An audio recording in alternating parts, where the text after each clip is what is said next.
different information than when you do dynamic, okay? Different, first of all, because you're using overpressure in one, not the other. But all right, so I'm going to come up and I'm going to fill the TPs. That's where I'm going to get most of my information when I do passive. When I do this motion right here, this is called lateral flexion, so limited lateral flexion.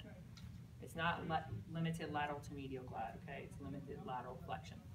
And so what I'm feeling, if there is a limited lateral flexion there, is that I don't feel it close down.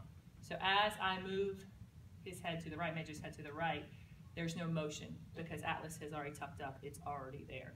So if they have limited lateral flexion, let's say he has an ASR, the right side would have limited lateral flexion. Make sense? Again, there's no overpressure. I'm just feeling the motion. Good? Okay.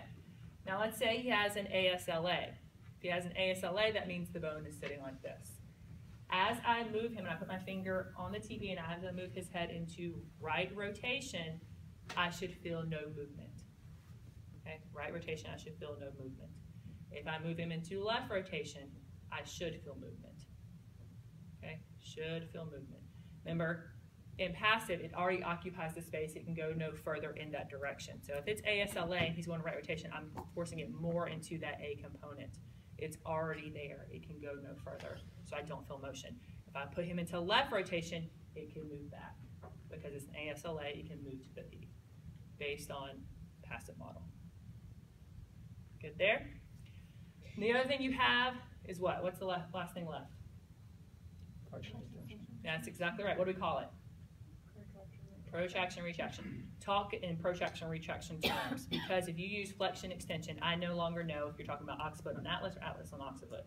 It's two different things. All right. So talk protraction, retraction. That way I know exactly what you're telling me. So if he has an ASLA, and this is a good way for you to remember, which motion has more? Which way can people move their head more? Retraction. Protraction. Protraction. The reason why people can move their head more in protraction is because it does what? What does protraction do to the atlas? Forces it to go inferior. Most of us sit, well anyway, it sits in a normal superior fashion anyways. Most of us have a superior atlas if we're going to have something. So most people have more protraction. So if you need to like memorize it right quick and stuff too, just know that it's going to force it to go inferior this way.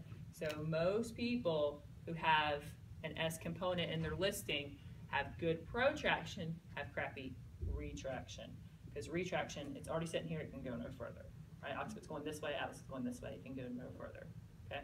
So what I'm going to do is I'm going to take my, put my fingers on his TPs, and I'm going to take his head. And I'm going to do most of the work, but I'm going to ask him at the same time to go ahead and jut his chin out. So as he does it, I'm pushing.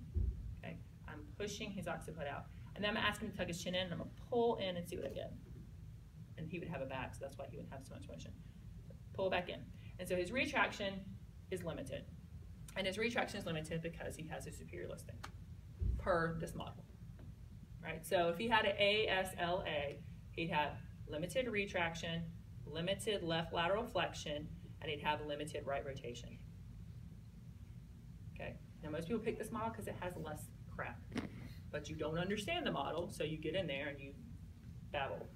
So don't do it because it has less junk to tell me. Now it's dynamic. Switch models.